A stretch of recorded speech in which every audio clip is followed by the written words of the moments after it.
Good morning, friends. This video is meant for those who are beginners and those children, parents, or any individual who wants to learn English, how to speak English, and how to write English with the help of translation. सबसे पहले हम लोग उन readers और उन viewers की बात करते हैं जो अपनी एक भाषा हिंदी रखते हैं।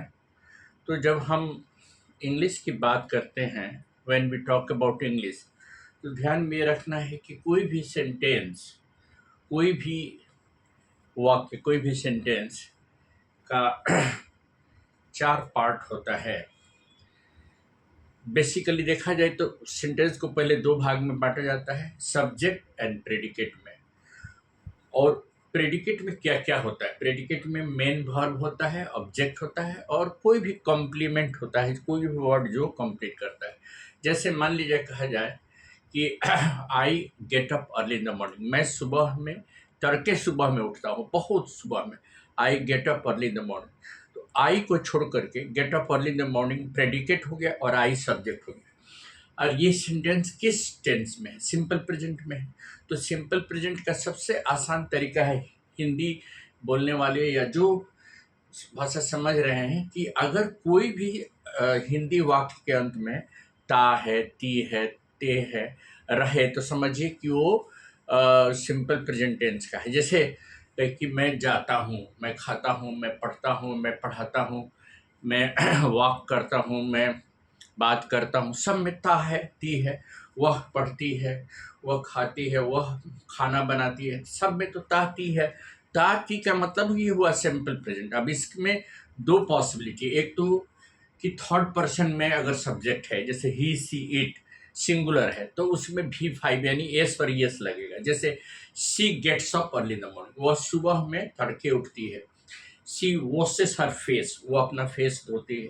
सी ब्रशेस हर टीथ, वो अपना टीथ ब्रश करती है।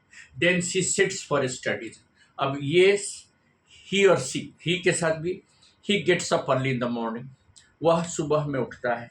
ही वॉशेस हिज फेस, वह अपना फेस वॉश करता है। Then he sits for study, तब वो बैठता है पढ़ने के लिए। अब इसमें सब में V5 हम यूज कर रहे हैं, सिंगुलर सब्जेक्ट, सिंगुलर वर्ब। जैसे देखिए, इट रेन्स, बारिश होती है। It rains in the rainy season, बारिश के मौसम में बारिश होती है। It rains in the rainy season, इसमें भी V5 लगा। जैसे इट हैपन्स, जनरली ऐसा होता है, इट हैपन्स, तो देखिए इसमें भी V5 लगा। यही प्लूरल में थर्ड पर्सन रहेगा तो उसमें V5 नहीं लगेगा। जैसे आप बोले कि वे लोग मार्केट जाते हैं, they go to the market, इसमें V1 ही लगेगा प्लूरल में। तो singular subject, singular verb, plural subject, plural verb third person के लिए है। केवल एक्सेप्शन है first person I and you, इस सब में हमेशा V1 ही लगता है। जैसे I teach how to speak English, मैं पढ़ाता हूँ कि इंग्लिश कैसे बोला जाता है। She teaches how to speak Malayalam, he teaches how to speak Telugu. तो हाउ टू स्पीक लगेगा जब भी आप बात करेंगे। वो ड्राइविंग सिखाता है, he teaches how to drive a vehicle. तो जहाँ भी टीच रहेगा या लर्न रहेगा, हाँ, जैसे कोई कहेगा कि मैं गाड़ी चलाना सीखता हूँ, तो I learn how to drive a vehicle, how जरूर लगेगा इसमें। I learn how to drive vehicle.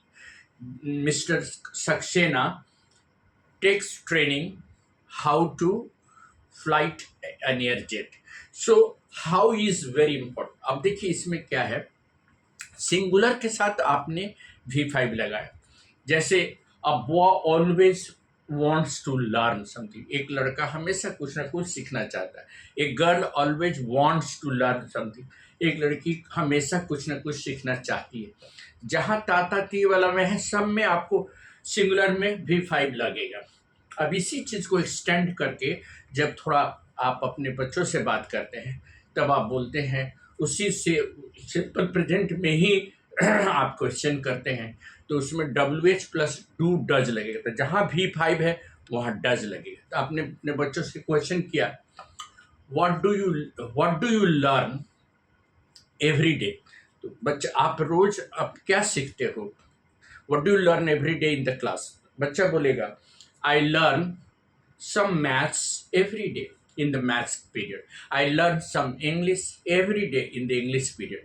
वो आई के साथ हमेशा V1 ही लगेगा। तो यहाँ पर अब जब क्वेश्चन आप करिएगा what does Preeti learn in the social science period, question mark. What does इसलिए लगा कि प्रीति थर्ड पर्सन है, जहां V5 होगा वहां डज लगे। What does Preeti learn in the social science period? Preeti learns some geography in the social science period. कितना आसानी से आप देखिए V5 और V1 का यूज हो रहा है। अब क्वेश्चन करिए what do the people do on leisure day? What लोग जिस दिन छुट्टी रहती है क्या करते हैं? What do the people do? People plural है तो do लगेगा। What do the people do on leisure day? People generally enjoy watching television. People generally enjoy listening to music. People generally enjoy talking to one another. Talking to gerund. Enjoy के साथ में सब भी four रहेगा। People generally enjoy watching television. People generally enjoy talking to each other.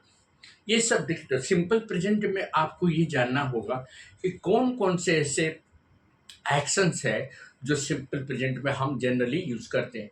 तो पहला तो जितना हैबिचुअल एक्शन है, जितना आप रोज काम करते हैं, जैसे कोई आदमी उठता है तो बोलेगा I generally get up at 6 o'clock in the morning. मैं रोज 6 बजे उठता हूँ। Then I refresh myself within half an hour. Then I take a cup of tea. Then I prepare myself for my office. Then at 7 o'clock, I go to the office.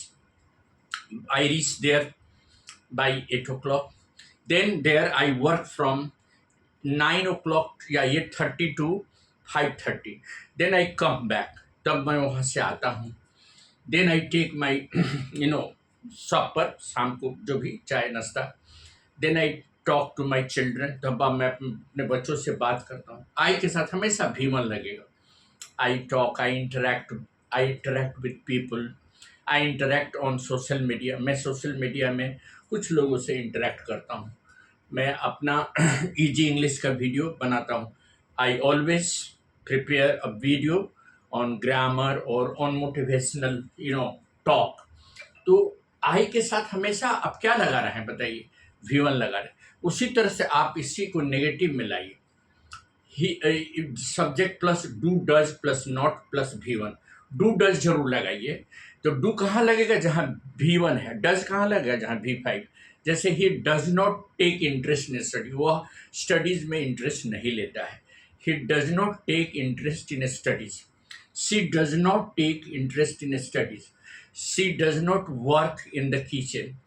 C does not often listen to her parents. वो अपने parents का हमेशा बात नहीं सुनती है। She avoids talking to other people. She generally remains silent. वो हम अधिकतर साइलेंट रहती है। अभी इसमें सब में आपको does not, she does not talk to the strangers. वह अनजान लोगों से बात नहीं करती है। इसमें देखिए डज लगा, डज नॉट लगा। नेगेटिव में डज प्लस नॉट लगेगा थर्ड पर्सन सिंगुलर के साथ, जैसे ही सी इट। और वही प्लूरल के साथ डू लग जाए। The boys do not always become late for school. The boys do not always play outdoor games. The boys do not always listen to the teachers.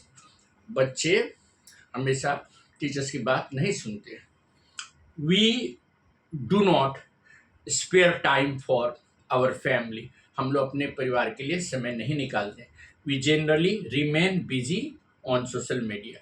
We do not think about the welfare of the nation. हम nation की welfare के बारे में बहुत कम ही सोचते हैं। We rarely think about, we do not think about. Rarely is just negative. We do not think about the welfare of the nation. तो हम लोगों ने ये जो किया सिंपल प्रेजेंट का, तो उसमें फॉर्मूला क्या यूज किए? नेगेटिव में subject plus do oblique does plus not plus V1।